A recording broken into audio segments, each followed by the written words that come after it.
Chosen one. Stop scrolling for a moment. Heaven has pressed pause on everything around you. The noise fades. The timeline slows. And this exact second has been carved from eternity for you. Tonight is not just another night. It is a hinge in time. Every breath you take right now is under divine observation, as if the stars themselves have leaned closer to listen. You feel it, don't you? That stirring in your chest. That quiet awareness that something is different about this moment.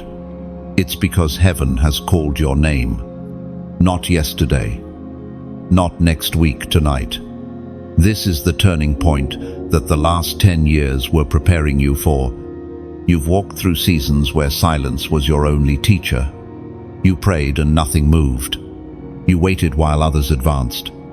You questioned why God would let time stretch so long. But time, chosen one, was never your enemy. It was your training ground. Heaven was not ignoring you. It was building something unshakable inside you. Think of a seed buried deep beneath cold soil. It waits, unseen, for rain that never seems to come. But the darkness is not punishment, it's protection. The seed cannot break the surface until its roots have learned to grip the earth. That was you hidden, pressed, misunderstood, but growing in silence. Tonight, the soil begins to tremble. You are not the same as you were last year. The voice of God whispers through the cracks of the earth. Rise, chosen one. There was once a woman, let's call her Ilara, who carried dreams that felt too heavy for her hands. For years, she labored in obscurity. Every opportunity that looked like breakthrough fell apart. One night, after another door closed, she cried out, "God, have you forgotten me?" And in that stillness, a gentle voice replied, "I've been preparing the room before inviting you in." The very next morning, an unexpected message came. What she thought was loss became the bridge to her calling. Ilara's story is not just hers, it mirrors yours. Heaven is not late, it is deliberate. Every delay has direction. Every disappointment has design. The Word of God declares in the book of Psalms, chapter 30, verse 5, "Weeping may endure for a night, but joy comes in the morning." And that morning begins tonight. Do you realize what that means? The heavens have been aligning your path quietly while you were doubting. Angels were assigned to preserve what you thought was dying. The last 10 years were not wasted. They were the womb of tonight's awakening. Picture this. You stand at the edge of a vast ocean at dusk. Behind you lies the desert of your waiting. Before you, the waters of your calling shimmer under moonlight. And heaven says, "Step in." And you hesitate, because stepping into newness always demands the burial of old fear. But something inside you knows, this night carries authority. You are standing in the place where delay ends and destiny begins. Maybe you've been feeling an invisible pull lately, dreams returning, peace surfacing, people reappearing who once disappeared. That's not coincidence, it's orchestration. God is moving in patterns that only make sense from heaven's view. The Spirit whispers, "Do not miss this night, because what unfolds now will outweigh a decade of waiting." You are shifting from endurance to emergence. You are the kind who carries oil in secret lamps, while others laughed at the delay. You kept trimming the wick, and now, as darkness deepens, your flame becomes visible. So breathe. Let the memories of the last 10 years fall away like dust from your feet. You have survived storms that were meant to drown you. You've walked through fires that left no scent of smoke. Tonight is not a coincidence, it's a covenant. The heavens remember your perseverance. The tears you sowed in hidden places are currency in the spiritual realm. Every unseen sacrifice has been recorded. Nothing was lost, everything is returning with interest. If these words echo inside you, don't keep them hidden. Like this message, share it so another chosen one can find their turning point too. Leave your mark in the comments. Write the number 777, a sign of divine completion and new beginnings. And if your spirit feels aligned, subscribe and stay near the voice that calls you higher. Because tonight, heaven has paused just for you. This is your awakening, your moment of release. What once held you back will now lift you higher. Step forward. Let your faith speak louder than your fear. The same God who sustained you in waiting will now accelerate you into purpose. Tonight, everything shifts. The weight of 10 years sits heavy on your shoulders. Doesn't it? You've carried memories that still echo in quiet rooms, faces, choices, moments that shaped who you became. Some days it feels as if time has pressed its thumbprint deep into your soul. But what you call delay, heaven calls preparation. What you call loss, heaven calls layering each year, adding depth to your spirit, resilience to your heart. You've lived through seasons where doors shut mid-sentence. Opportunities slipped through your fingers like dust. You stood at crossroads, praying for a sign, and silence answered back. Yet even in that silence, something sacred was happening. Like a potter shaping clay, God was pressing, folding, refining, removing what couldn't hold the future. You're now ready to carry. There's an image, a mountain sculpted by wind, year after year. Storms hit it. Rain scours its face. Snow melts across its ridges. And still it stands. Not despite the storm, but because of it. Every strike carved its strength.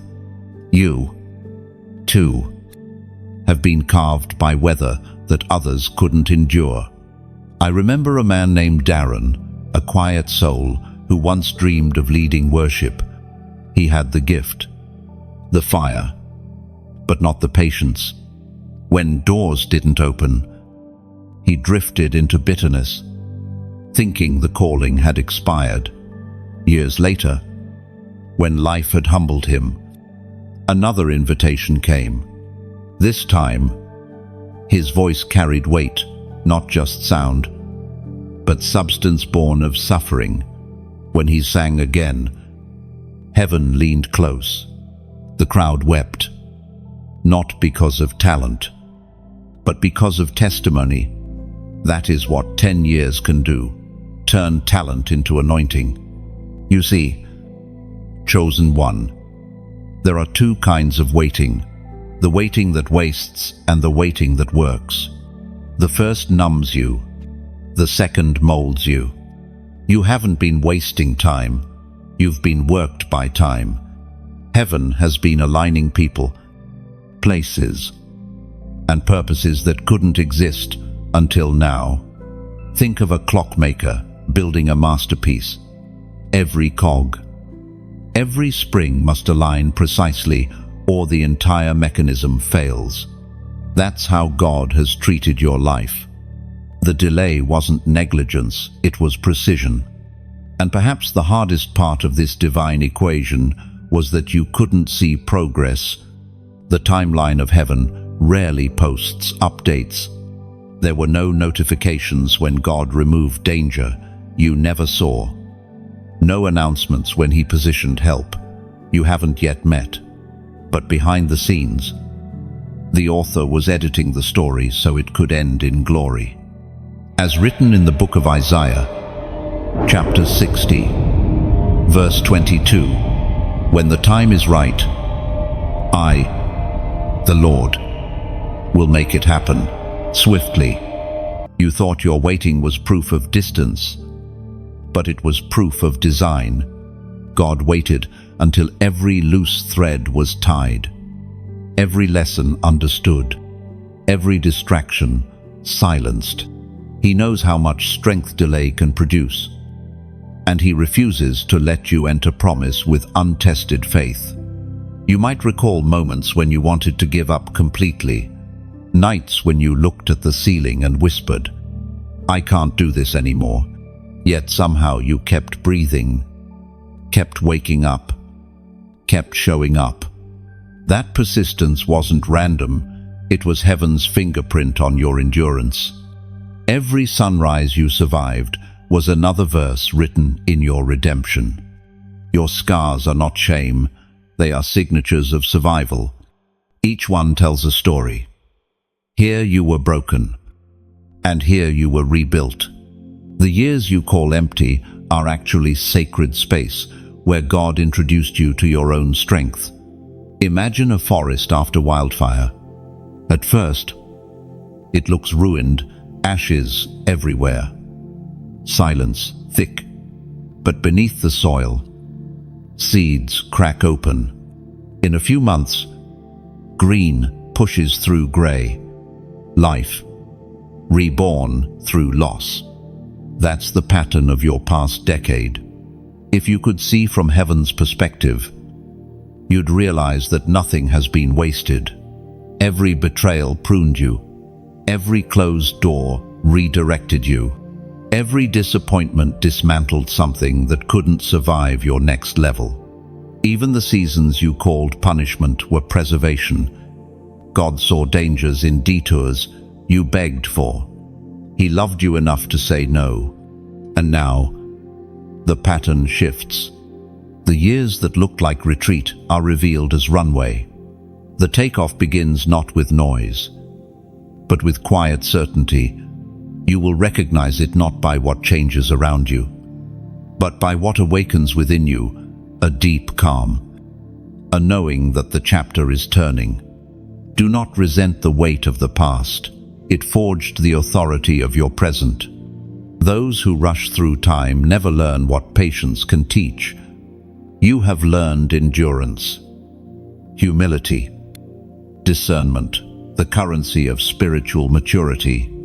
You're standing in the moment where reflection becomes revelation. Look back not to mourn, but to measure how far grace has carried you.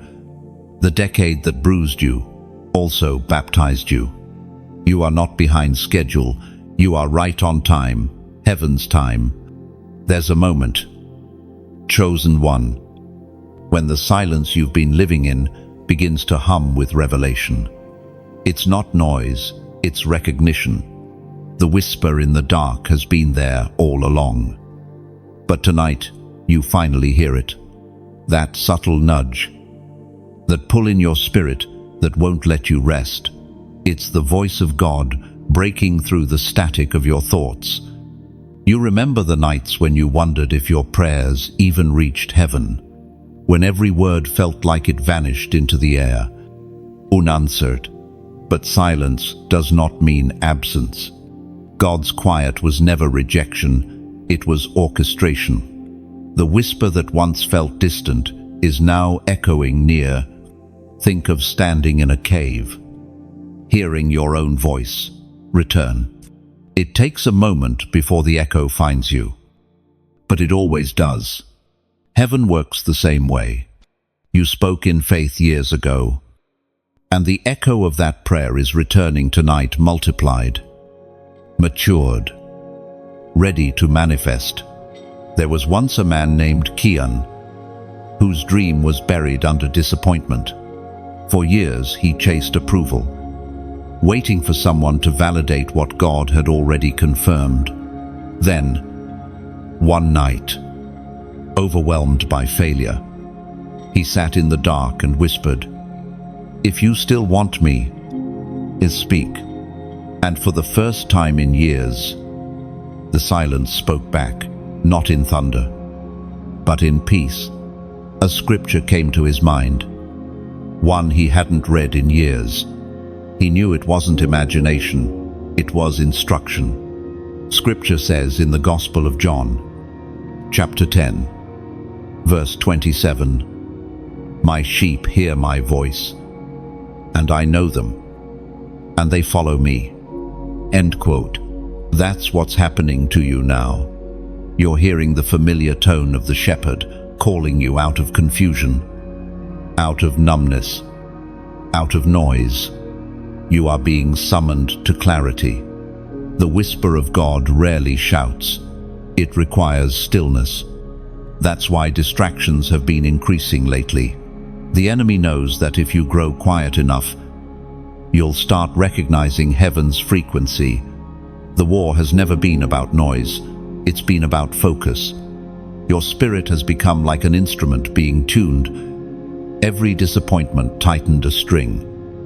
Every tear adjusted the sound. Now, when God speaks, you resonate. You don't just hear him, you feel him. Sometimes his whisper doesn't bring answers, only alignment. He doesn't explain why. He reminds you who you are, chosen. There's beauty in realizing that God's voice doesn't always lead to comfort. Sometimes it leads to confrontation with fear, with apathy, with old versions of yourself. The whisper asks, are you ready to let go of what no longer carries your calling? If you can hear even the faintest yes in your soul, that's faith. You don't need to see the full map, just the next step illuminated by his voice. Remember, Elijah, in the cave, he looked for God in the earthquake, the fire, the wind. But the Lord was in the still, small voice. The whisper carries more authority than thunder because it's intimate. It speaks to the one willing to listen, not just the one demanding proof. You are entering a season where sensitivity is strength. God will speak through details, a phrase, a name, a door that suddenly opens or closes. Don't dismiss these divine nudges. They are coordinates guiding your next assignment. There's an image that keeps returning, a lighthouse on a quiet coast. It doesn't move, doesn't chase ships, it simply shines. That's how you must be. Stay anchored, stay lit, and the lost will find you by the light you carry. The whisper of God is never random, it's relational. It's how heaven sustains communication with its chosen vessels. And if you've been feeling an inner stirring lately, it's because heaven is re-establishing that signal, renewing your hearing, fine-tuning your obedience. Pause for a second. Take one breath and listen, not with your ears, but with your spirit. The quiet between your heartbeats is holy ground. In that stillness, he speaks again. I have not forgotten you. Let those words settle deeper than fear. This is not imagination. It is divine recall, heaven, reminding you that destiny hasn't expired. You were never disqualified. You were being prepared for this frequency. If this message touches something deep within you, write in the comments, speak, Lord. Do it as a declaration, not just a reply.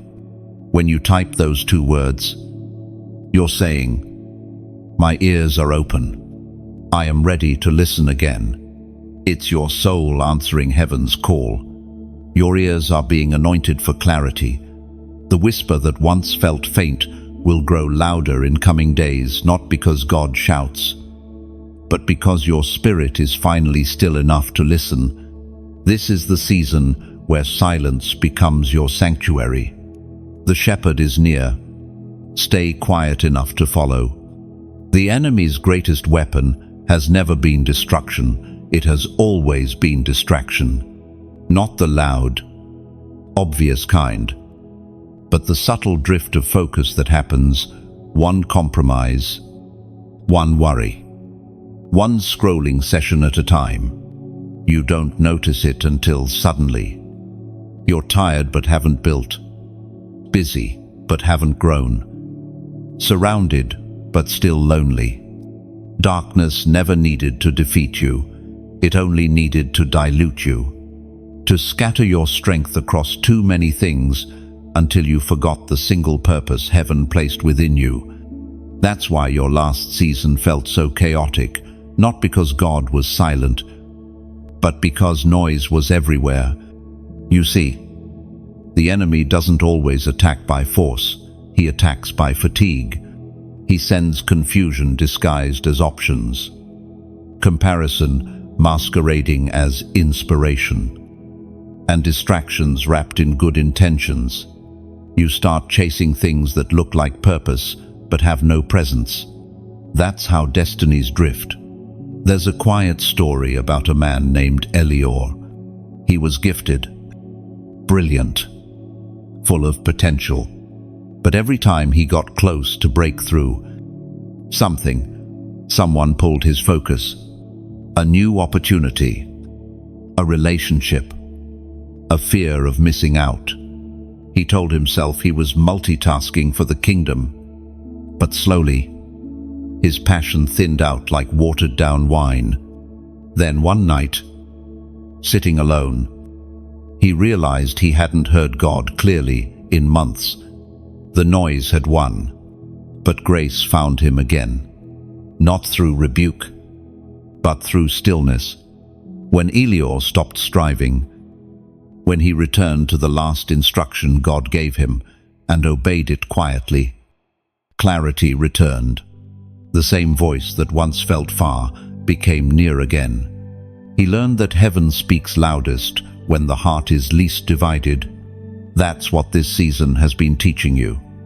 It hasn't been about loss, it's been about filtering. God is separating signal from noise, gold from glitter. Every disappointment has removed something that could have distracted you later. The pruning was never punishment, it was preparation. As revealed in the book of Proverbs, chapter 4, verse 25. Let your eyes look straight ahead. Fix your gaze directly before you. This is a command of focus, not just physical, but spiritual.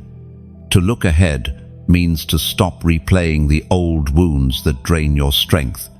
It means choosing clarity over chaos, calling over comfort. The distractions that tried to bury you often looked harmless, small compromises, half-truths, unhealed memories you left untended, but every unguarded space became an entry point for confusion. And yet, even here, grace remains. God never exposes without the intention to heal.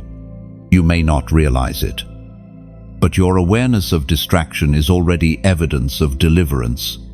The moment you notice what's been pulling you away is the moment light begins to return.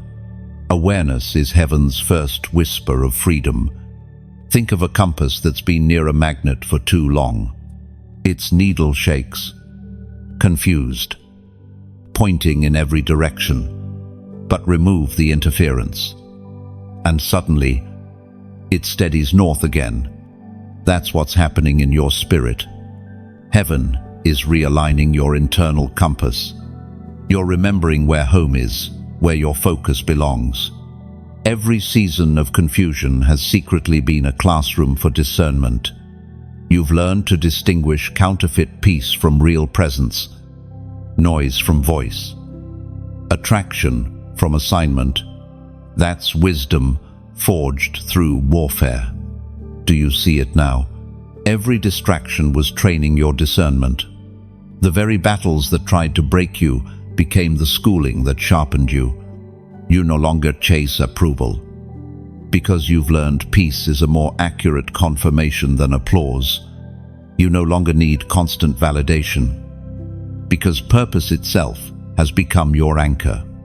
And soon, you'll look back and realize that the things that once consumed your attention now feel weightless.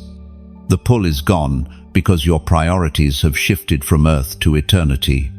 If you've been sensing God removing certain people or pulling you away from old circles, don't fight it. Heaven isn't subtracting, it's specializing. The smaller your circle, the clearer your calling. Imagine a warrior polishing a blade. Every stroke removes dullness, not value. That's what God's been doing to your spirit, refining you until only sharp purpose remains. And though the process hurts, you will soon see why focus was the battlefield. Because the moment your attention returns to your divine assignment, hell trembles again. You were never meant to live scattered. You were built to be a weapon precise, steady, unstoppable. So when distractions rise again, remember this truth. The presence of noise does not mean the absence of purpose.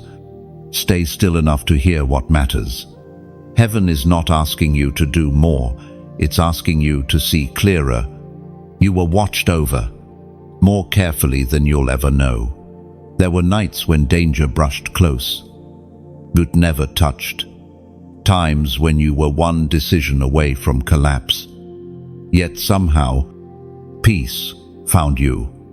Instead, you may think you've been walking alone all these years, but the truth is, you've been carried.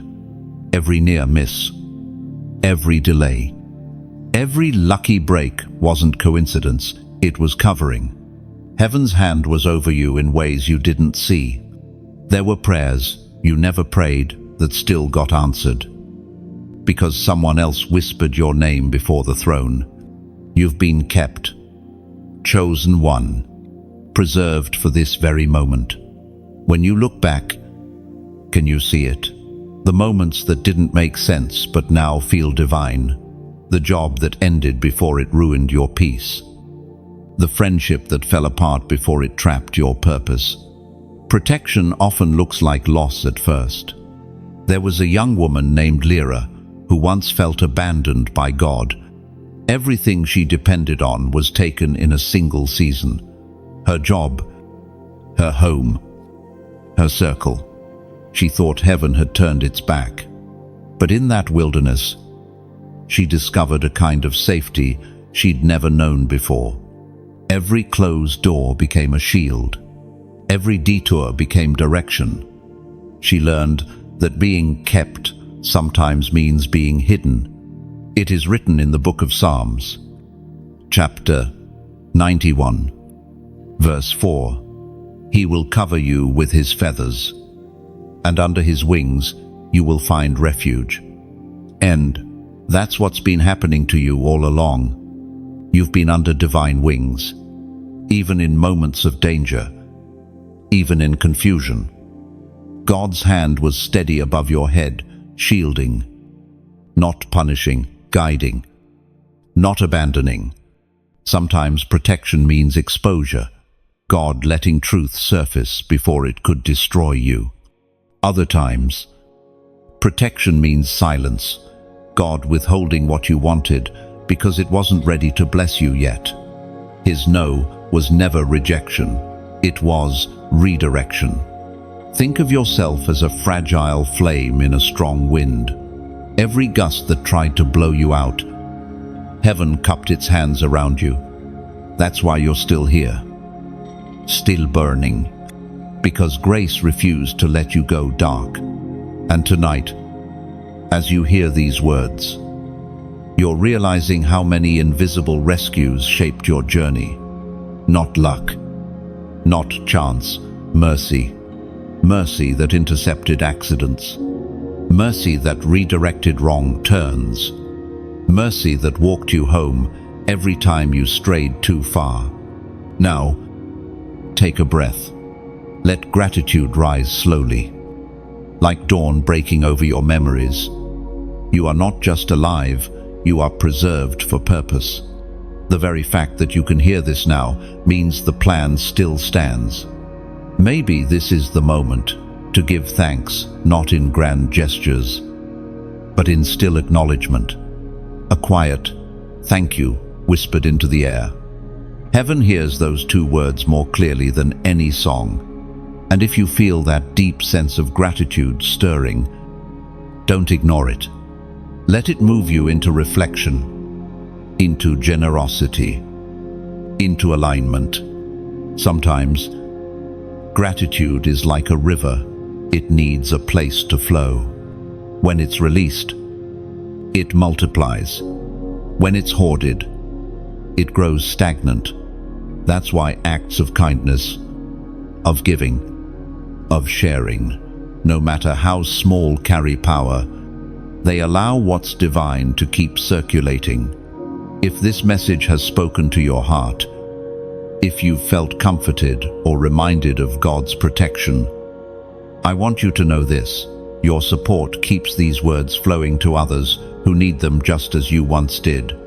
When you like, you're placing another candle on the altar of light.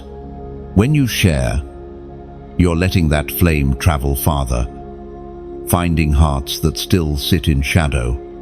When you subscribe, you're not joining a channel, you're joining a circle of believers who keep the flow of hope alive across the earth. And if your heart ever feels led to go a step further to donate or sow a seed, know that it isn't about transaction. It's about transformation. You are watering the ground that once nourished you, helping the message continue to find those still searching for light. Think of it as adding oil to the lighthouse flame. Every act of giving, large or small, keeps the beam steady, so another soul at sea can find the shore. But hear this clearly: it is never a condition. You are loved and covered regardless. This message will always remain free for the soul who needs it. Giving is not demanded. It's simply an invitation for gratitude to take form. So, if this moment feels sacred to you, hold it close. Maybe it's by sharing this message with a friend who's on the edge of giving up. Maybe it's by subscribing so you never miss a word that steadies your faith. Or maybe it's by quietly giving back, letting your gratitude ripple forward. Whatever form it takes, let it come from peace, not pressure. Because when gratitude becomes generosity, heaven smiles. You are seen, you are shielded, you are sustained. And even when you didn't know it, you were never unprotected. Something begins to stir tonight that you can't quite explain. The air feels charged. Like the moment before rainfall, heaven's atmosphere is shifting quietly, steadily towards your favor. You've reached the point where the waiting ends and the countdown begins. This isn't another someday message. This is tonight. The prophetic clock has moved into alignment, and what once seemed delayed is now entering acceleration. The pieces that felt scattered for years are falling into place with divine precision. You can almost sense it, the rhythm of heaven matching the beat of your heart. The prophetic countdown has started. Each second is sacred. Every breath carries purpose. There's a man named Jonah, not the prophet, but a man who carried his own calling deep inside. He knew he was meant for more. But every time breakthrough approached, fear convinced him to delay. He would say, "I'll start when it feels right." But the truth is, the moment never felt right. It was faith that made it right. One night, he sat in his car, feeling like everything in life was falling apart. His phone lit up with a verse that a friend had sent months ago. He read it again, and something in him snapped into focus. That moment, small, unexpected, became the hour his destiny restarted. Heaven doesn't work on human calendars, it works on readiness. The question is no longer when will it happen, but are you ready to step into it now?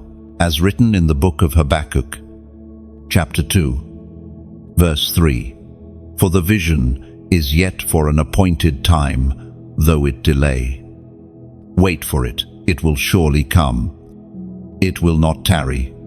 And that verse is the heartbeat of this section. You're standing in the appointed time. Heaven has circled this very night on your spiritual calendar. Everything you've endured has been leading to this alignment. There's a reason the last few weeks have felt tense.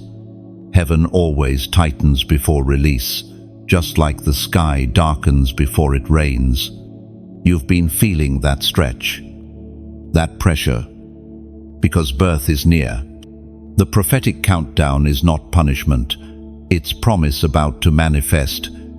You are stepping into a divine recalibration. The delay was never denial, it was synchronization. God waited until your strength, faith, and character caught up with your calling.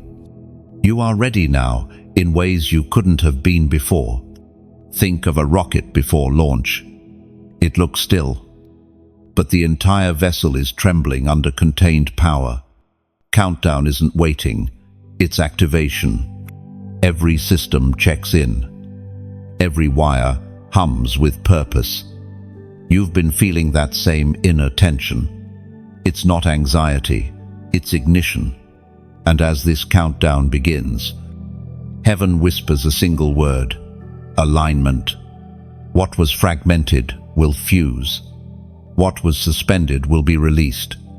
You'll notice sudden clarity, relationships reshaping, opportunities reappearing, peace returning. That's not coincidence, it's confirmation. But listen carefully, this countdown isn't loud. It's gentle, almost sacred. It doesn't demand that you rush, only that you respond. When God initiates a countdown, He's not warning you of disaster, He's preparing you for delivery. This is a divine reset, a prophetic retiming of your destiny clock. You may feel the urge to cry tonight and not know why. That's the soul's way of acknowledging heaven's nearness. It's the release that comes before revelation. Pause for a moment and look around you. This is the same room you've been in, the same world you've walked through, but everything feels charged now. That's what divine timing does. It turns ordinary spaces into sacred ground. You've waited long enough. The time is not approaching, it's arrived. You're standing on the threshold between preparation and fulfillment. Let this truth settle deeply. You are not late. You are right on heaven's schedule. And if you can sense even a flicker of confirmation in your heart right now, if your spirit feels alive with that strange certainty, then mark this moment. Do something to seal it in faith. Write in the comments, 222. This number carries meaning beyond digits. It symbolizes divine agreement and establishment when heaven and earth align to affirm what God has spoken over you. The first 2 represents God's promise. The second 2 symbolizes your obedience. And the third 2 signifies manifestation. Together they whisper, "It is settled." When you type 222, you're declaring, "I'm in alignment with heaven's timing. I agree with the plan, and I trust the process." You're not summoning luck, you're signaling readiness. It's not ritual, it's recognition. So, as you step into this night, do not rush, do not fear. The countdown is no longer toward waiting, it's toward fulfillment. The rhythm of heaven has found your pulse. You have entered the appointed moment. The prophecy hasn't expired, it's beginning. The refining fire, it's not a metaphor anymore. You've lived it. You've walked through flames that threatened to erase you. The kind of seasons that make you question your worth, your faith, even your identity. Yet somehow, here you are, burned. Yes, but brighter, scarred, but sanctified. Fire has always been heaven's language of transformation. It doesn't arrive to destroy, it arrives to distinguish. When gold is placed in the furnace, the heat doesn't make it valuable, it reveals that it always was. The flames don't create purity, they uncover it. That's been your journey, hasn't it? People saw the smoke and thought you were finished. They didn't realize God was purifying you, not punishing you. You were being refined, not rejected. There's an image, metal glowing on an anvil. The hammer rising and falling in rhythm, sparks flying, sound echoing through the forge. It looks violent, but to the blacksmith, it's art. Every strike shapes, every ember strengthens. The weapon isn't ruined by fire, it's born through it. That's what heaven's been doing with you. Each trial, each disappointment, each heartbreak, it's all been part of the divine forge. Every time life pressed against you, you were being reshaped into something that could not break easily again. There was a man named Ezra, a quiet soul who once asked God for a peaceful life, but peace never came the way he imagined. Instead, hardship visited him repeatedly, loss of work, betrayal by friends, sickness in his body. For years, he thought he was cursed, but after the hardest season ended, he looked back and realized something profound. The same fire that burned away comfort had burned away fear. What remained was courage and a faith no storm could shake. That's the strange mercy of refining fire. It takes everything temporary and leaves only what is eternal. We find in the book of Zechariah, chapter 13, verse 9, "I will bring them through the fire and refine them as silver is refined. They will call on my name, and I will answer them." Notice the order. Through the fire first, then the calling, then the answer. The flame always precedes the fulfillment. You can't skip the furnace and still carry the glow. Maybe that's why your journey has felt heavy, unpredictable, exhausting. The fire doesn't just test your strength, it tests your surrender. It asks, what will you lay down so that the light within you can rise? You've laid down your comfort. You've laid down people you thought would stay forever. You've laid down control. And every time you let go, heaven whispered, now you're lighter. Now you can rise. The refining fire doesn't consume, it clarifies. It makes your yes purer, your love truer, your faith deeper. You begin to realize that strength isn't the absence of pain, it's the endurance to praise through it. Think of glass before it's formed. It's just sand and ash. But expose it to fire, and it becomes something transparent, something that reflects light instead of absorbing it. That's what's happening to your spirit.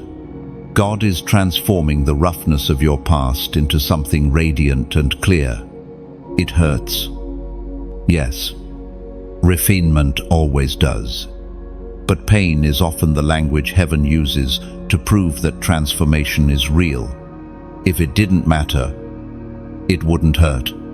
And if it hurts, it's because the flame is doing its holy work, burning away what cannot stay. Don't mistake this heat for punishment. It's promotion. Heaven doesn't refine stones that have no value. Fire only visits those destined to shine.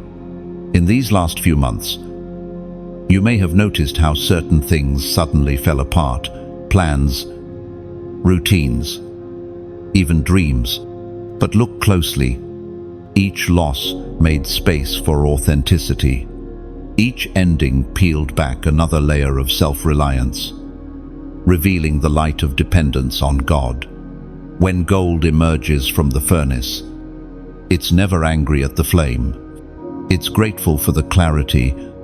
That will be your story too. You'll soon look back and see that the fire never truly burned you. It baptized you. Every tear shed in the fire was oil for your future lamp. Every cry was an offering heaven collected and turned into strength. That's why your spirit feels quieter now, not empty, refined. And when you finally step into the next season, the glow around you won't come from comfort. It will come from what you survived. People will see the light, but never guess the cost. That's how heaven writes glory, through ashes turned radiant. So breathe. Let the last of the smoke fade from your memories. You've passed through the furnace. You've learned the sacred language of fire, the kind that speaks not of destruction, but of becoming. You were never meant to stay in the fire forever, only long enough to emerge luminous. The refining is complete. The flame has fulfilled its purpose. And now, you shine, not because the world polished you, but because heaven purified you. There comes a sacred turning point after the fire, a moment when ashes stop being reminders of pain and start becoming soil for restoration. You have reached that moment now. The season of loss is transforming into a season of exchange. What was taken will be returned, but not in the same form. Heaven doesn't return things as they were. It returns them multiplied and purified. This is the divine exchange, a transaction that doesn't happen in banks or markets, but in hearts that have endured and still chosen to believe. You've given heaven your tears, your silence, your trust when nothing made sense, and now heaven gives you beauty in their place, as recorded in the book of Isaiah, chapter 61, verse 3, to give them beauty for ashes, the oil of joy for mourning, the garment of praise for the spirit of heaviness. And that single verse is the essence of divine exchange. It's not symbolic, it's spiritual law. God never allows loss to remain loss in his economy. Every surrender becomes seed. Every heartbreak becomes harvest. Imagine a garden after wildfire. The surface looks black, lifeless, but beneath the ash, the soil is rich with minerals released by the burn. New life doesn't grow despite the fire, it grows because of it. That's the mystery you're standing in right now. Heaven has been quietly preparing your recompense. Things you thought would never recover, relationships, resources, confidence are being rewritten by divine justice. This isn't revenge, it's restoration. The same God who permitted pruning now promises abundance. There's a woman named Mara who once lost everything in a single year, her job, her health, and her sense of direction. She felt stripped bare. For a long time, she prayed for things to go back to the way they were. But heaven had no intention of sending her backward. Months later, new doors opened. Not similar to the old ones, but infinitely better. The loss had made room for what was rightly hers. That's how God works. He doesn't replace, he redefines. You're not getting substitutes, you're receiving upgrades. The divine exchange doesn't erase pain, it redeems it. Your tears were not wasted currency. Heaven has kept everyone. And now, the return begins. Maybe you've started to feel small ripples of restoration already, a message from someone who once ignored you. A new opportunity rising from an old rejection, a sudden sense of peace where grief once lived. Those are early signs of exchange taking effect. You gave God your waiting, and now he gives you timing. You gave him confusion, and he gives you clarity. You gave him heartbreak, and he gives you holy resilience. The math of heaven is never subtraction. What looks like less is often the making of more. Think of Joseph, betrayed by his brothers, imprisoned for false accusations, forgotten by those he helped. Yet the very dungeon that seemed like disaster became the doorway to destiny. He woke up one day in chains and went to bed in a palace. That's the pattern of divine exchange. Slow, unseen, but irreversible once it starts. You might not feel ready for restoration yet, and that's okay. Healing never rushes, it unfolds. But know this, the same hands that refined you in the fire are now rebuilding what the flames could never destroy your purpose. There's a quiet miracle in this process. Heaven doesn't just return what was lost externally, it restores what was stolen internally. Joy, dignity, faith, vision. The parts of you that dimmed in the storm are being reignited one by one. You will soon realize that what you lost was never your identity. It was just the wrapping paper around it. The real gift was untouched. Waiting for the moment, you would unwrap it through surrender. This is how the divine exchange always begins, not with thunder, but with stillness. The shift happens first in your heart, bitterness dissolving, gratitude resurfacing, faith breathing again. And as that inner change solidifies, the outer world adjusts to match it. The spiritual transaction completes itself through alignment. So, walk gently in this season.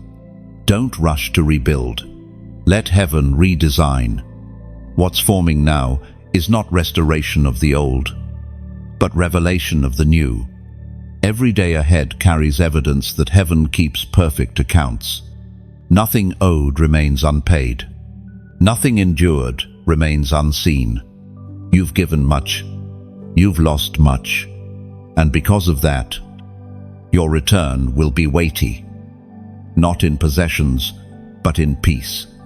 That's the true exchange, the trade of striving for serenity, of fear for faith, of ashes for anointing. Soon, you'll see it with your own eyes. The story won't end where the pain began. It will end in beauty, balance, and divine completion. Hold this truth close. You are not being compensated, you are being crowned. The exchange is already underway. The air feels different tonight, not heavier, but holier. You can sense it, can't you? Something sacred is being offered, something that cannot be ignored. This is the covenant moment, the invisible handshake between heaven and your spirit. It's not a transaction of promises, it's a vow. Heaven extends its hand, waiting for yours in return. This is where calling becomes covenant, and destiny stops being theory. For years, you've lived between believing and becoming. You've known you were chosen, but the weight of that word sometimes felt too much to carry. And yet, through every detour, you've remained tethered to faith. That quiet faith has now drawn heaven's attention again. Covenant moments are never loud. They unfold in stillness. They happen not when you're trying to prove yourself, but when you've finally surrendered. The fire that refined you has made your yes purer than ever. Now heaven responds to that yes. There's an old story of a man named Arian who once asked God for a sign of belonging. For years, he worked, prayed, waited, but heaven was silent.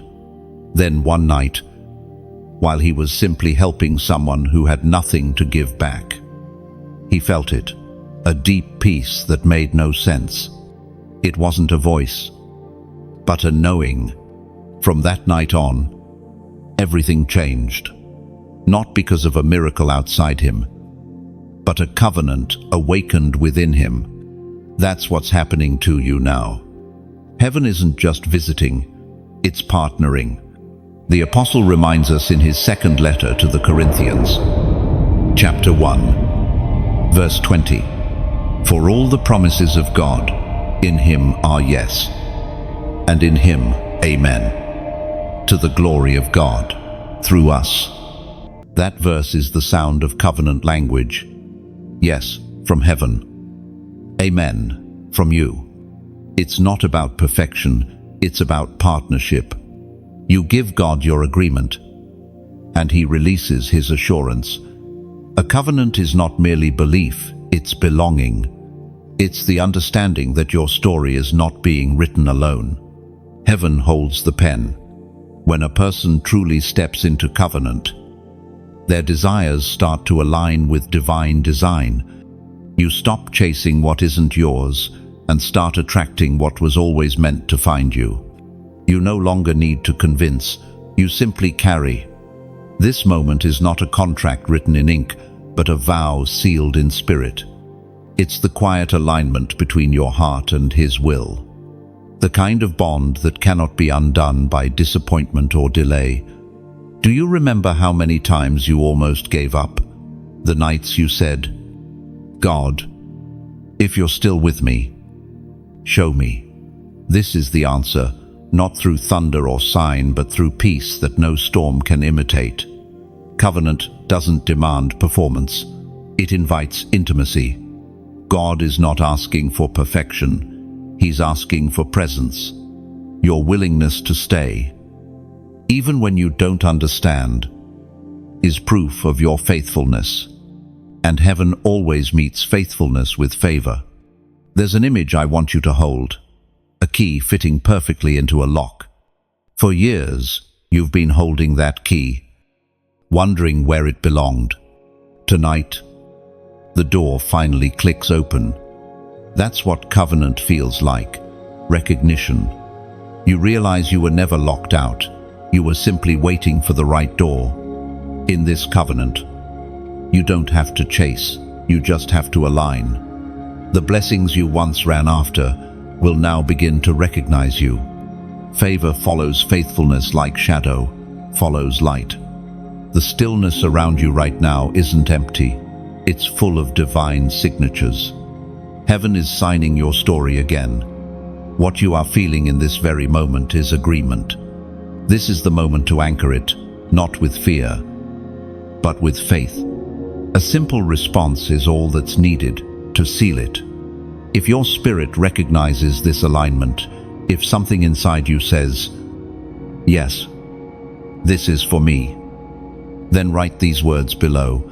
I agree. Say it not as routine, but as reverence. I agree means more than consent. It is covenant language. When you type it, you are not speaking to me, you are speaking to heaven itself. Those two words are your signature on a divine contract that has already been written in grace. They whisper, I choose partnership over pride. I choose purpose over delay. I choose to walk in step with heaven. 1. Every I agree becomes like ink across invisible pages. Heaven reads it, records it, and responds. This is not superstition, not ritual, it is recognition. A declaration that says, I'm not running anymore. I align with what God has spoken over my life. End. So write it gently, from the heart. I agree. Let it be your vow tonight, your yes to divine partnership. Because when earth echoes heaven's agreement, destiny starts to unfold.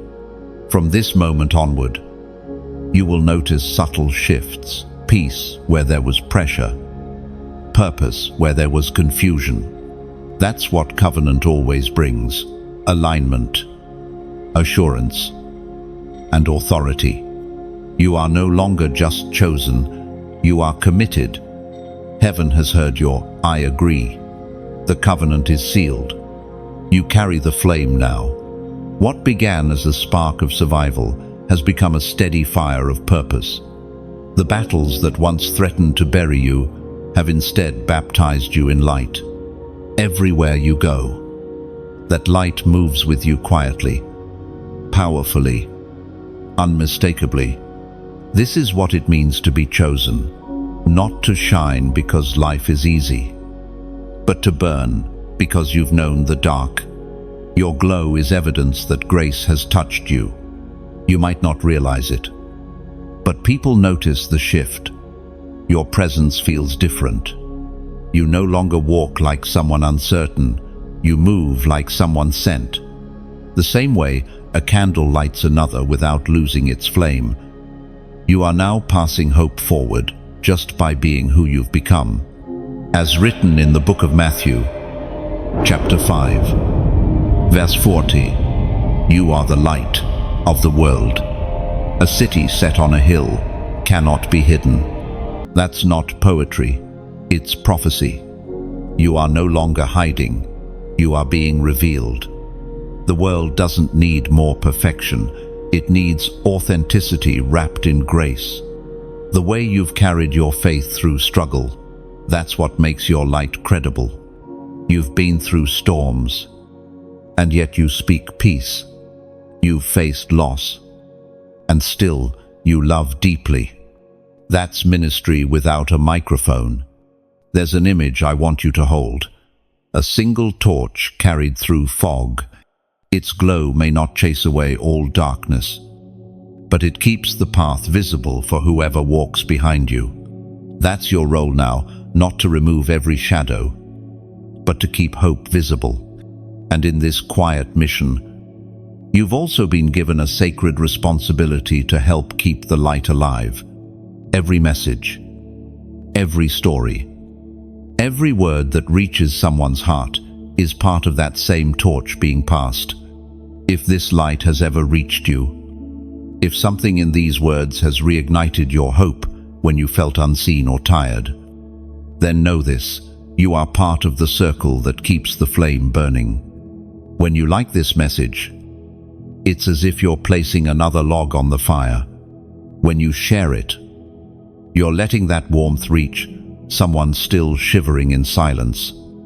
Each time you subscribe, you become a keeper of the flame, one of those who ensure that encouragement, truth, and light don't fade from this space. It's more than a button, it's belonging.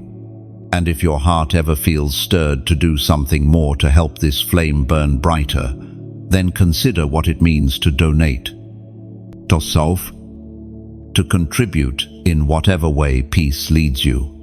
But listen carefully, this is not obligation, it's invitation. Think of it as adding oil to a lamp that has already guided you. Your drop of oil, no matter how small, keeps the glow steady for someone who's about to lose their way. Like a traveler leaving a lantern lit in a window for the next wanderer to see. Your giving becomes a silent message that says, you're not alone. Someone kept the light burning for you. If you've ever found comfort here, consider it your chance to leave that same comfort behind for the next soul who will arrive searching.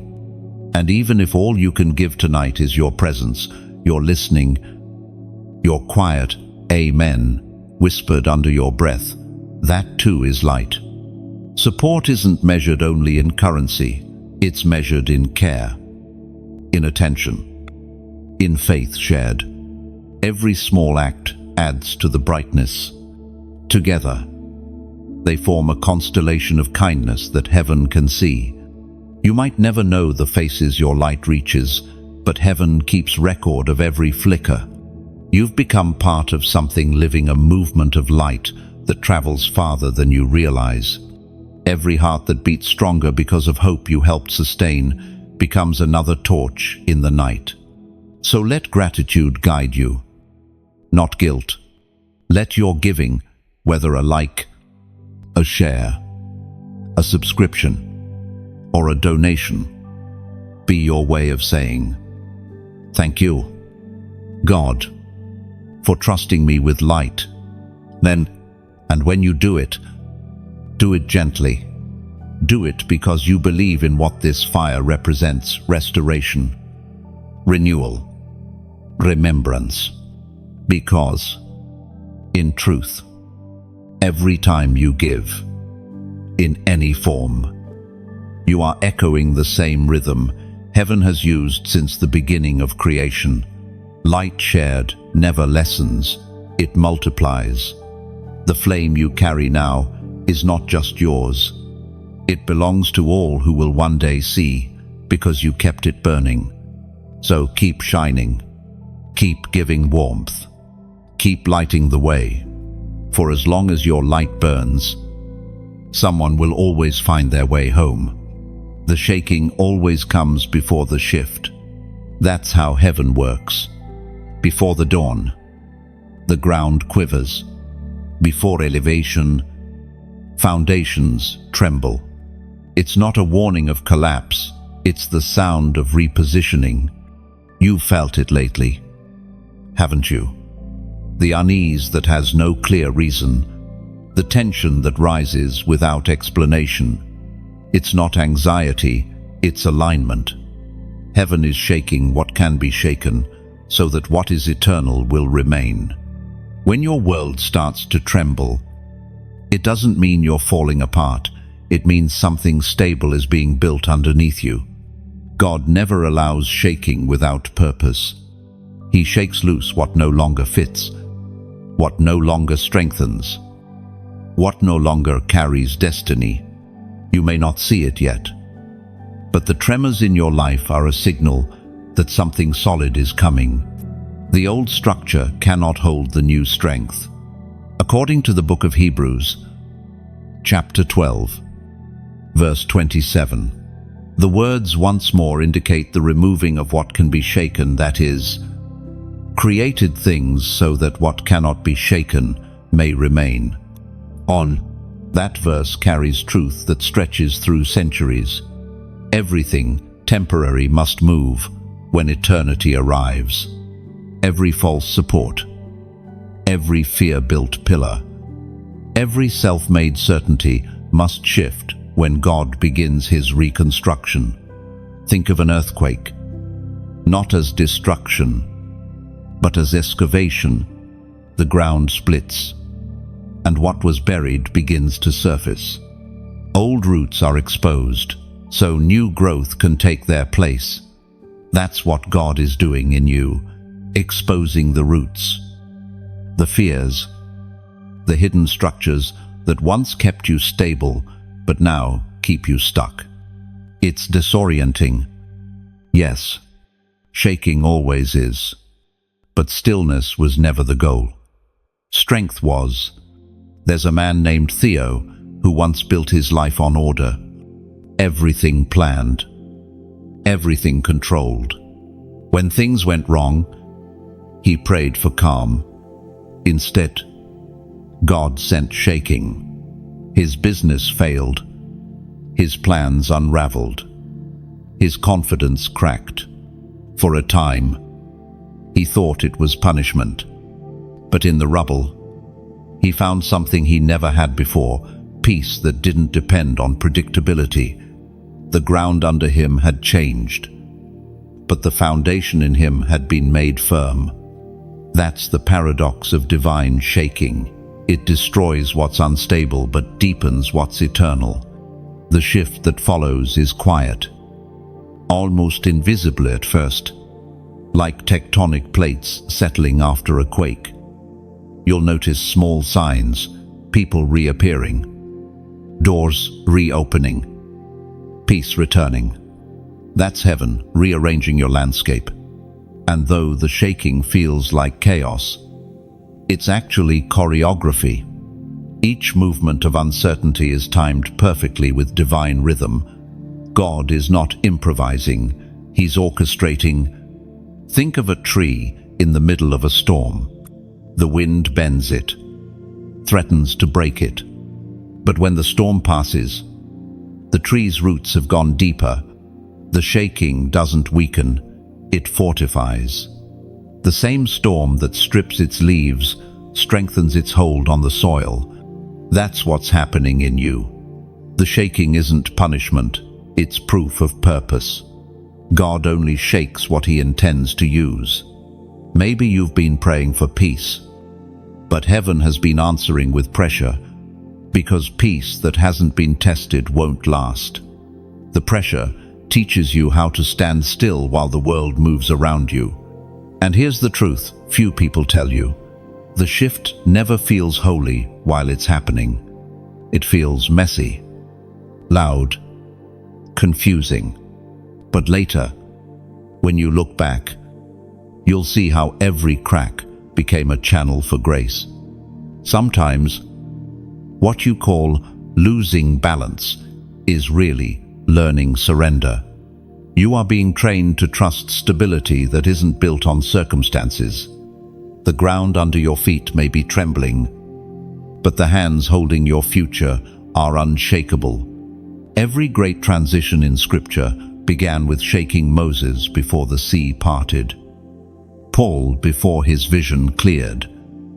Even the earth itself, when the stone rolled away from an empty tomb, resurrection always shakes the ground first.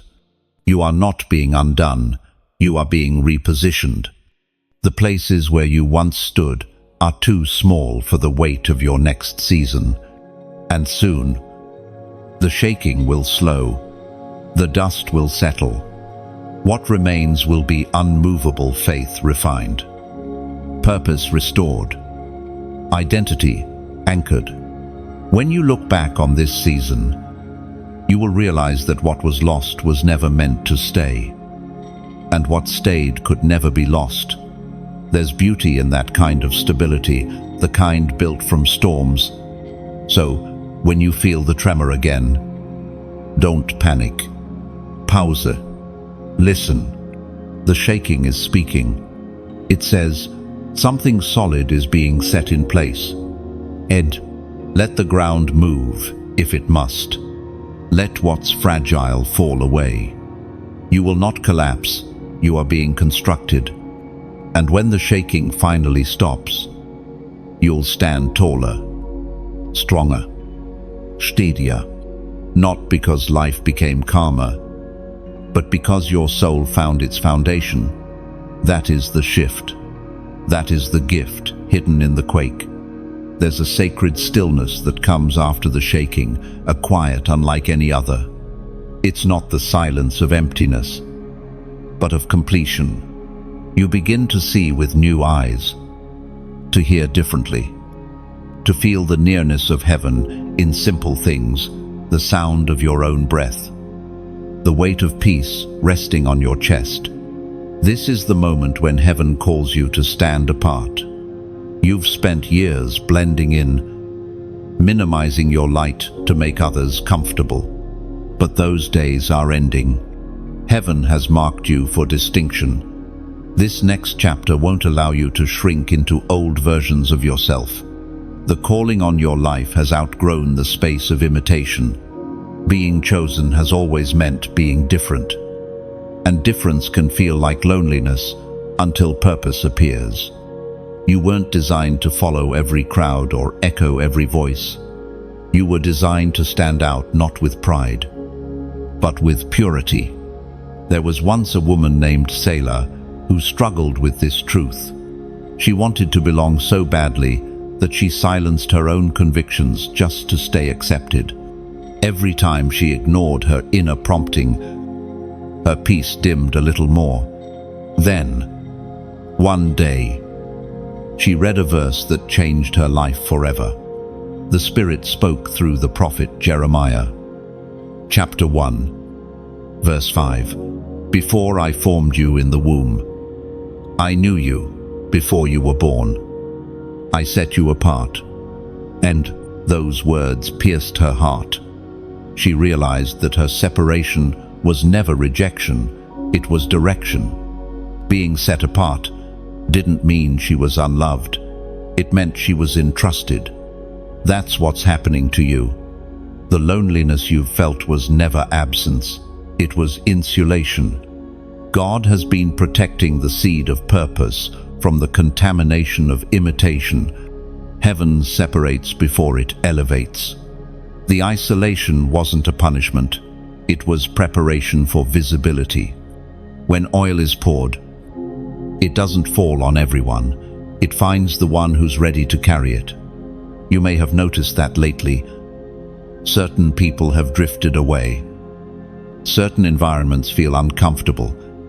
Certain conversations don't hold your attention anymore.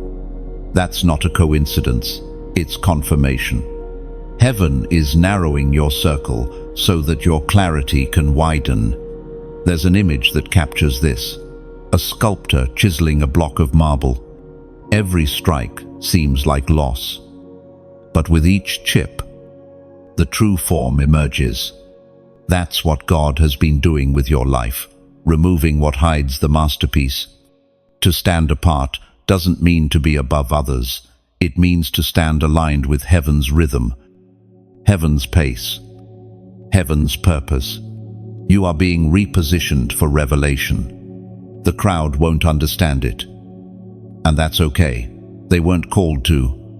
Your obedience is not up for public debate. When you walk in obedience, you'll discover something remarkable. Separation brings elevation. The quieter your surroundings become, the louder God's voice will sound.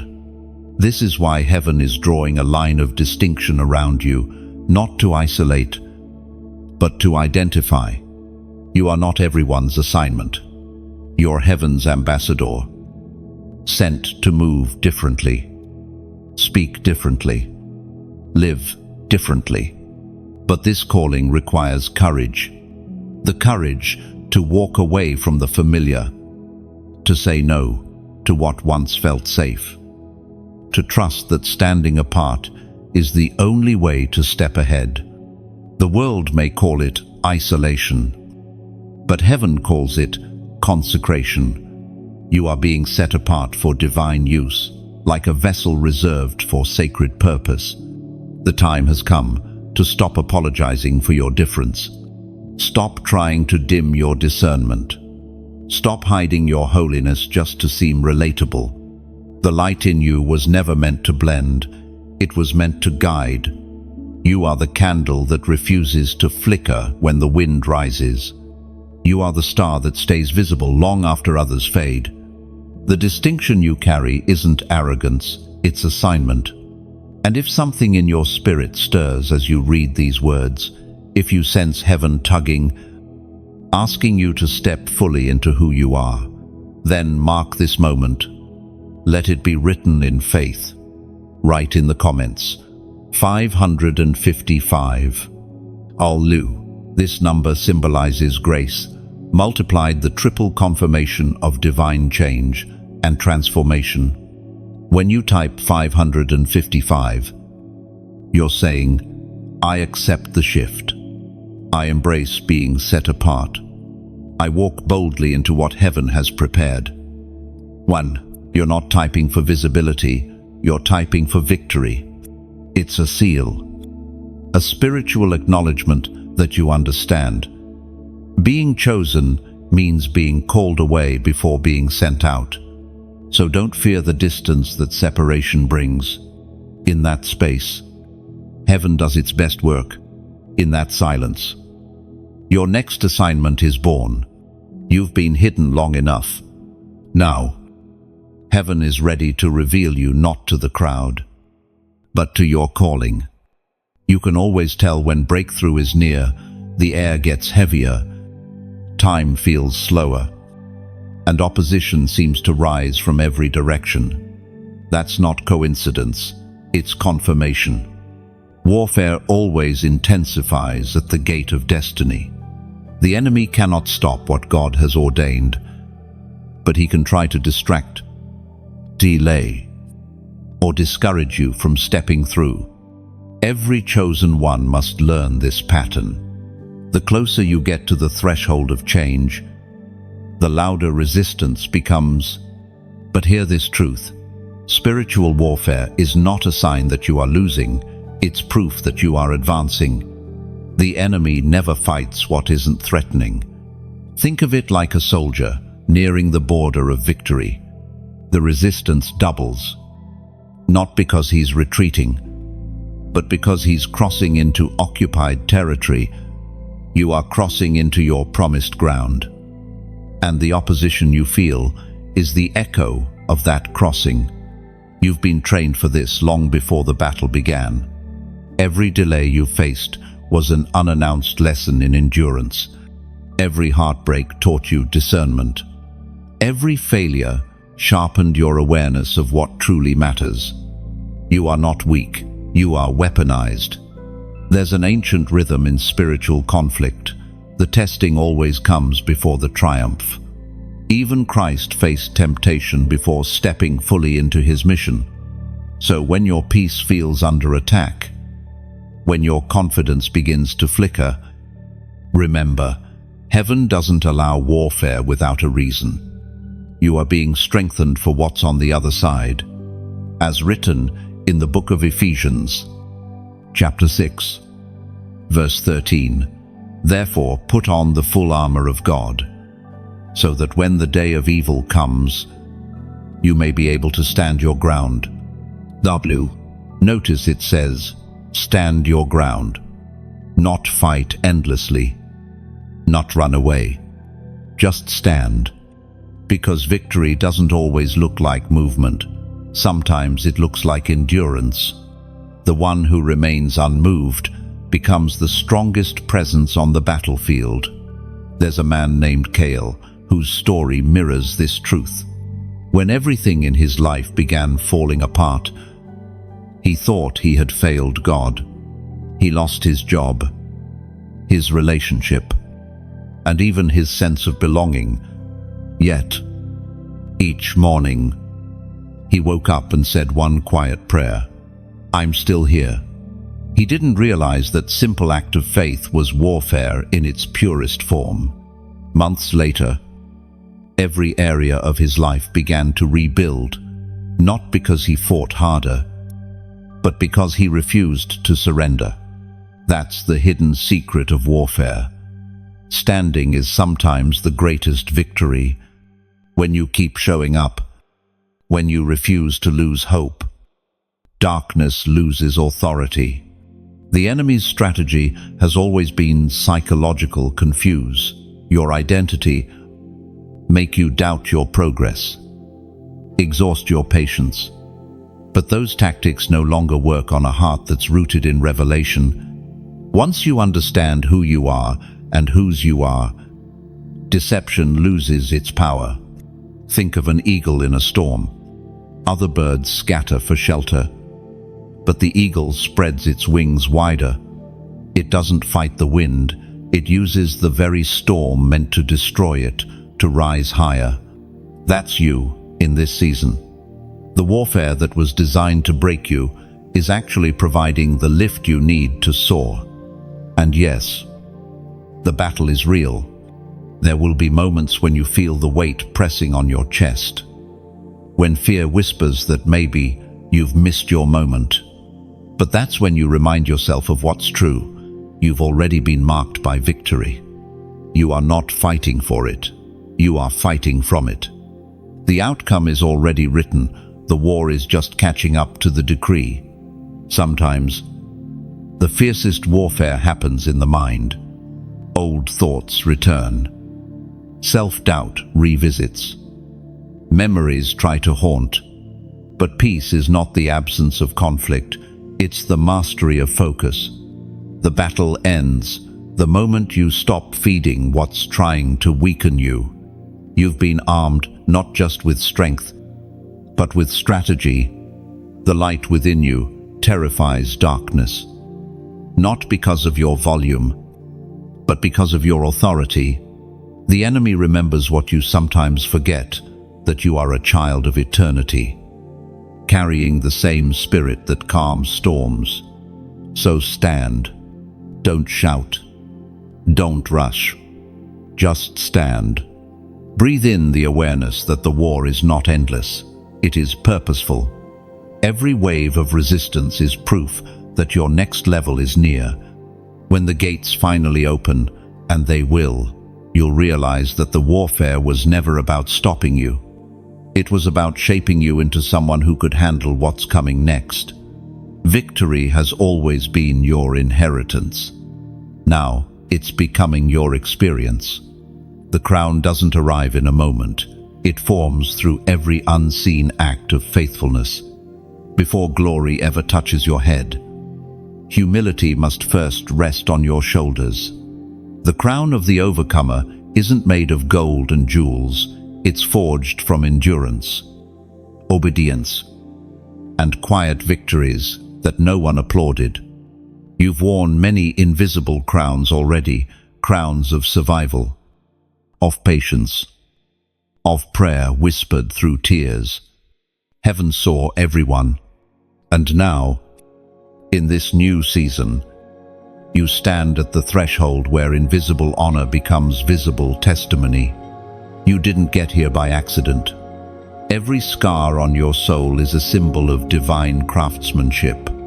The things that broke others did not break you. They built you. Heaven was shaping royalty in secret.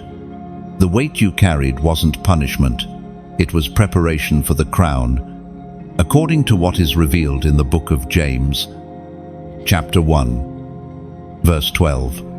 Blessed is the one who perseveres under trial, because, having stood the test, that person will receive the crown of life which the Lord has promised to those who love him. The crown of life is not just a reward for the end of the journey. It is a recognition of who you became along the way. Every time you loved when it was easier to hate, forgave when it was safer to harden, kept believing when evidence disappeared, you were being fitted for this crown. There's a story about a woman named Danya who spent years serving others quietly. Without recognition, she often felt unseen, wondering if her effort mattered at all. But one day, a person she'd helped long ago returned, not to repay her, but to tell her how her faith had changed their life. That single conversation opened her eyes. Her quiet consistency had carried the fragrance of heaven. Danya hadn't been unnoticed. She had been crowned all along. That's what heaven does. It crowns those who remain steady. The world rewards results, but heaven honors endurance. The true crown doesn't glitter, it glows. It shines from the inside out, a reflection of character refined by time and trust. You can feel when someone wears it the peace around them, the quiet authority in their words. They've wrestled with despair and still chosen devotion. You've walked through your own Gethsemane moments, nights when the weight felt too heavy, when surrender felt like defeat. But you stayed. You kept walking, kept praying, kept breathing, even when hope was a whisper. That is what qualifies you for the crown. Think of a diamond before it's polished. It looks like a rough stone, dull and unimpressive. Yet, under pressure, its brilliance is revealed. Your pressure has been producing clarity. Every trial was polishing your heart to reflect heaven's light more purely. Royalty in the kingdom of God doesn't boast, it bends. The greater your authority, the deeper your humility. The crown isn't given to elevate ego, it's given to empower service. You're being crowned not to rule over others, but to lift others higher. When heaven crowns someone, it's not an ornament, it's an assignment. To wear the crown means to carry compassion with weight. It means your victory becomes someone else's permission to hope again.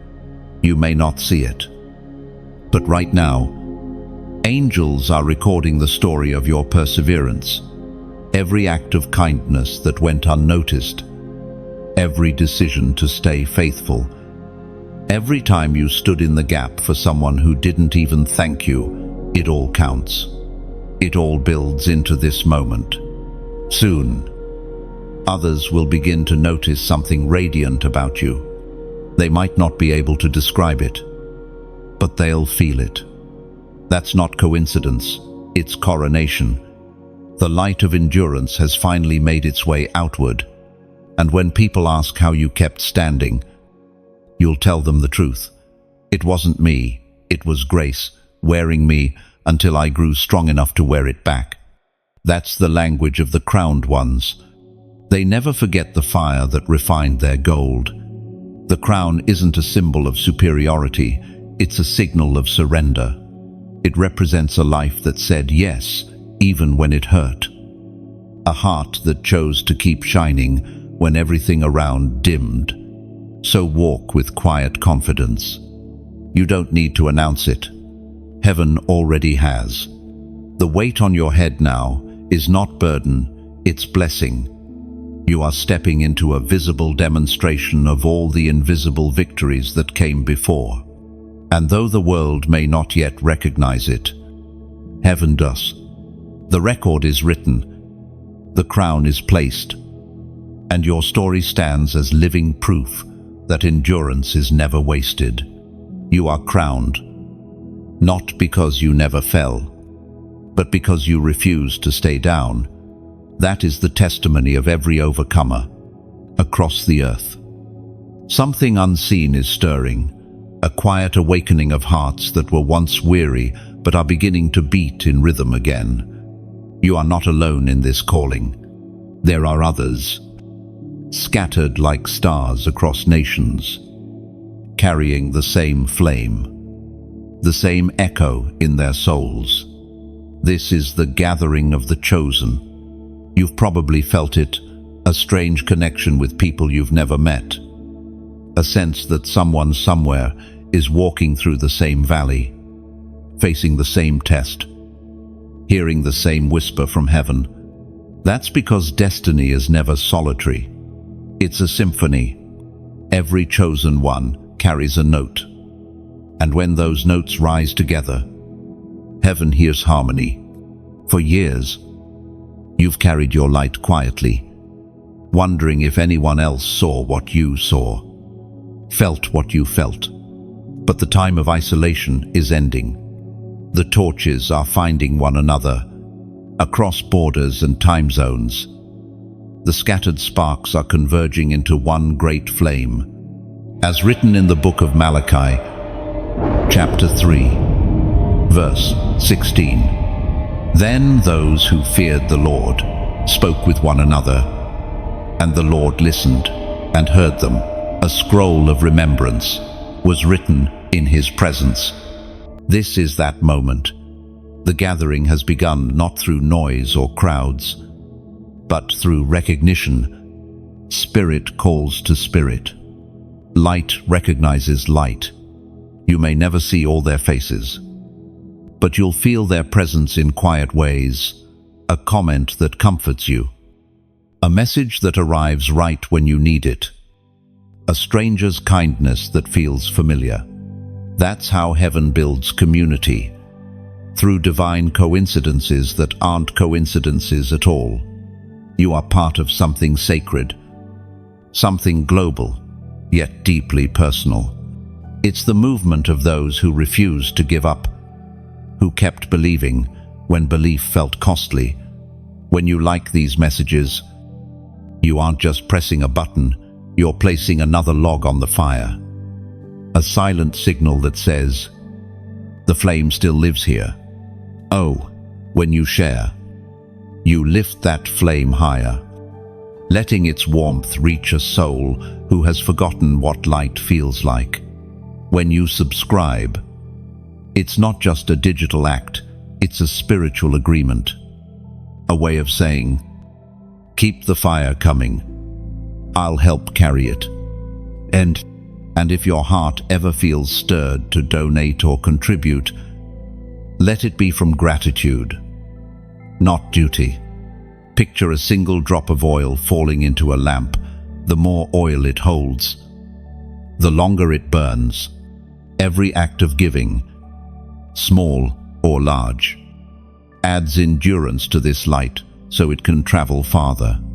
But the most beautiful act of all is your voice. When you comment below, your words become sparks that leap into someone else's darkness. Whether it's a sentence of hope, a prayer, or even an emoji of light, it all matters. Each voice joins the choir of the gathered, turning silence into song. Because the gathering isn't just seen, it's felt. Every like becomes a heartbeat. Every share becomes a torch. Every comment becomes a flame passed from soul to soul. Every gift becomes oil that keeps the fire alive. You might never meet the ones you've reached, but heaven watches the ripple spread.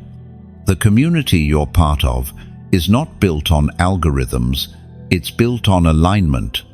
So let your engagement be worship, not work. Let your generosity be gratitude, not pressure. Let your words in the comments be embers that say, I'm still here, my light still burns. Aulen, together, we are the constellation that darkness cannot erase. The gathering has begun, and you are a vital spark within it. Your light matters, your voice matters, your giving, your sharing, your simple I'm here in the comments. It all becomes one grand fire heaven can see from afar. The chosen ones are rising, not in noise, but in glow. And you, yes, you are part of the brilliance that's setting the world alight. And if tonight your heart feels the warmth of this light, pause and let gratitude breathe through you. You are part of something larger than you can see, an orchestra of hearts tuned to the same divine melody. Every heartbeat adds rhythm to heaven's song. Carry this glow wherever you go. Let it touch your words, your work, your presence. Let it soften how you see the world and how you see yourself. The gathering is not ending, it's expanding through you. Tomorrow, someone will need the warmth you now hold. Be that warmth. Be that quiet light. Because when one flame meets another, the night grows weaker and heaven's glory grows brighter. There is a moment when prophecy stops sounding like a promise and starts feeling like memory, something familiar, something already written into the rhythm of your spirit. That moment is now.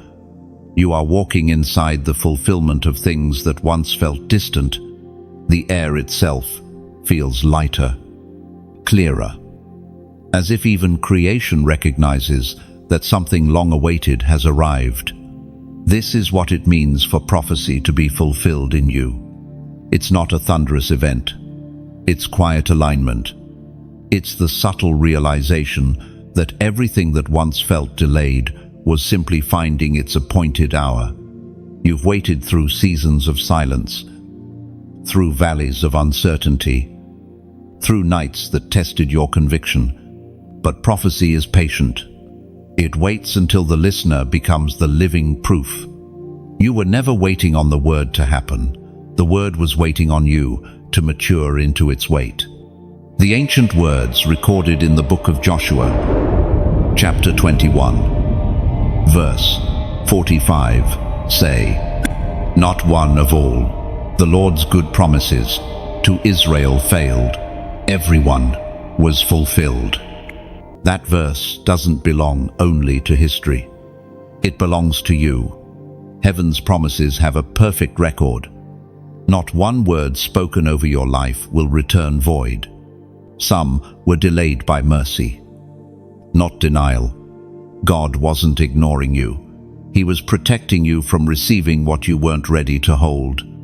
Prophecy isn't magic, it's strategy. Every declaration must find agreement in your actions, your decisions, your obedience. Over the years, without realizing it, you have been walking in divine choreography. every step leading to this intersection of time and testimony. Think of a tapestry woven in secret. For years, you only saw the underside threads tangled, patterns unclear. But now, heaven turns it over, and suddenly everything makes sense. The seasons that looked random now reveal order. The heartbreaks form harmony. The delays create design. This is prophecy unveiled, not given, but completed. There's a woman named Leora who once held on to a promise for over a decade. She wrote it on a slip of paper and kept it folded in her Bible. Every year she'd open it, read it, cry, and ask God, when? For a while. She stopped looking, stopped believing. But life has a way of circling back when the heart is ready. One morning, she opened her inbox to find a message that would change everything. A door she thought was closed had reopened. When she checked the date, it was exactly 10 years to the day she had written that promise down. Not early, not late, precisely on time. That's how heaven works. Prophecy is punctual in ways our clocks cannot comprehend. When fulfillment comes, it rarely arrives with trumpets. It slips in quietly, through peace that settles where fear once lived, through clarity that replaces confusion. You don't always notice when it begins. You just realize one day that you're standing in what you once prayed for. And yet, even now, fulfillment doesn't mean finality.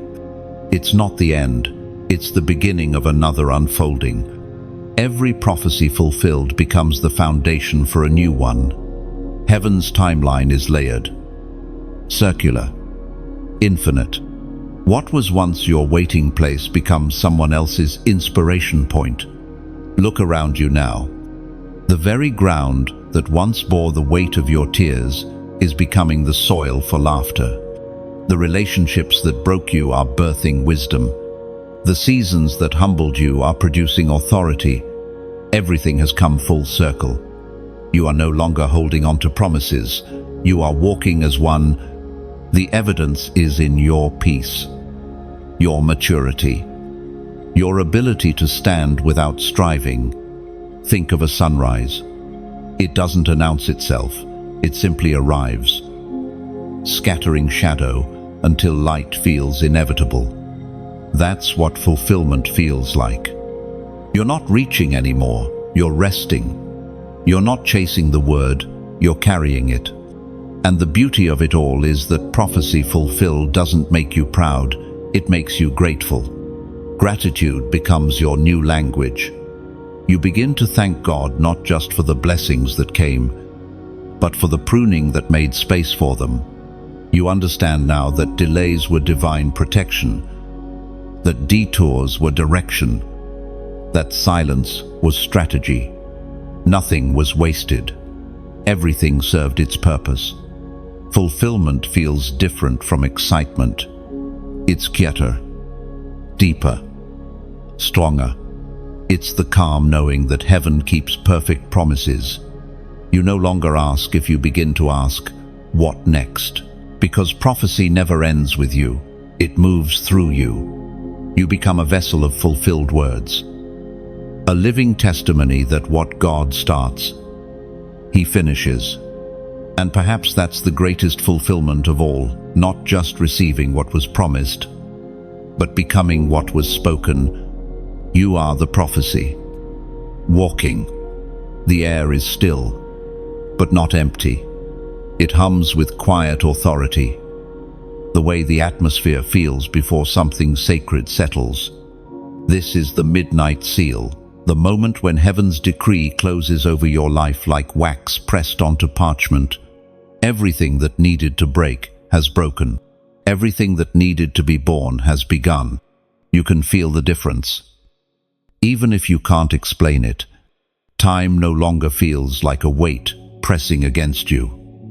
But like a river flowing in your favor, the chaos that once surrounded you has softened into clarity.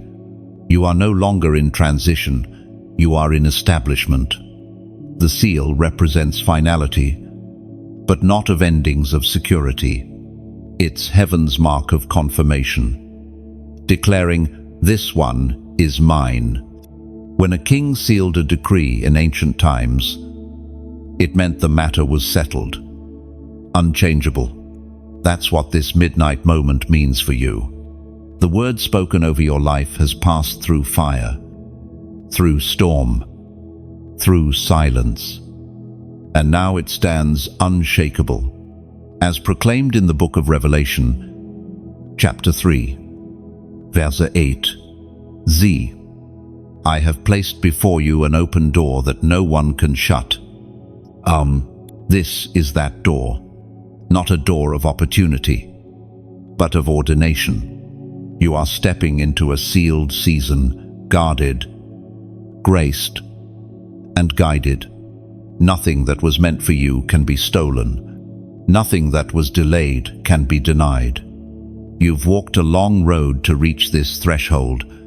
There were nights when hope felt fragile, when prayers felt repetitive, when faith felt like an ache instead of an anchor. Yet here you stand, proof that endurance works, miracles unseen. This sealing isn't loud. It's intimate. It happens in the quiet chamber of your soul, where heaven whispers, "It is done." You might not feel fireworks, but you'll sense peace. Deep, grounding, irreversible peace. Think of wax being poured over a letter. The hot liquid flows and finds every curve, every line, every detail before hardening into permanence. That's what God is doing now, sealing every promise, every prayer, every unseen tear. He's covering your life with His imprint so that even darkness recognizes who you belong to. The seal is not protection from pain, it's assurance through it. It doesn't mean storms won't come, it means they can't unmake what has already been marked. There's a story told about a man named Silas, who once worked as a craftsman. Each night, he sealed his creations with a small insignia pressed into wax before sending them to the marketplace. It was his way of saying, "I made this. I stand by this." One day, when others tried to forge his work, the mark revealed the truth. His seal became his signature of authenticity. Heaven's seal works the same way. It identifies you as divinely crafted, authentic, uncopyable. Heaven certified. You've been through too much to question it now. The evidence of God's hand is all over your life. The midnight seal means your story is no longer open to editing by fear, doubt, or the opinions of others. What God has decreed is finalized. The pages ahead may hold new chapters, but the author remains the same. And though this moment carries stillness, it's not stagnation. Sealing happens at the end of creation, but right before release. Like a potter glazing the final layer before placing a vessel in the kiln, heaven is finalizing your form so that you can carry greater purpose without cracking under pressure. You are ready, not because you have everything figured out, but because you've been refined enough to trust what you cannot see. This seal is not visible to the world, but all of heaven recognizes it. Angels respond to it. Destiny aligns around it. It is divine certification that your waiting has ended and your walking has begun. If you listen closely, you'll hear it, not a trumpet, not a shout, but a closing sound, like the soft press of wax meeting parchment, like a heart that finally beats in rhythm with heaven's. You've entered the covenant of completion. The circle has closed perfectly, not because everything is easy, but because everything is aligned. What was once uncertain now stands ordained. What was once fragile now carries foundation. You are sealed, protected, appointed, confirmed. The night has done its work, and dawn is near, but before light breaks. Heaven stamps your name across eternity and whispers one last word: finished. The seal is set. The decree stands. Destiny is irreversible. The silence that follows is holy, nothing missing, nothing broken. You stand complete, not because the journey ended, but because you became the promise itself. Now, rise. Chosen one. The seal doesn't bind you, it frees you.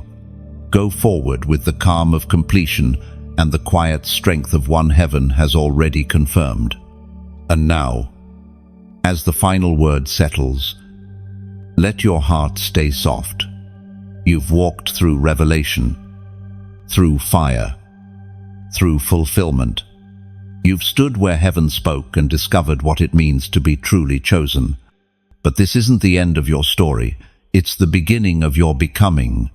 If these words have touched you, if they have found you in the quiet spaces where you once felt unseen, then let gratitude move through you. When you like this message, it's not just support, it's a spark, a small flame added to the fire of faith that keeps others warm. When you share it, you are becoming a bridge for someone else's breakthrough, passing the light to hands that have been trembling in darkness. Every share is a thread of connection, weaving this circle of light wider and stronger across the earth. And when you choose to subscribe, see it not as following a page, but as remaining in fellowship, a soul saying, "Keep speaking, I'm still listening." And sometimes, your words hold power too. When you comment, you're not merely responding, you're releasing resonance. You never know whose weary heart your line of hope might awaken. Write what peace sounds like to you. Let your words travel farther than you ever could. And if ever your heart feels led to donate, I know that it isn't about giving to a person, it's about keeping the current of hope alive. Think of it as pouring oil into the communal lamp, ensuring that the flame never dies. Your every act, small, gentle, sincere, keeps light moving.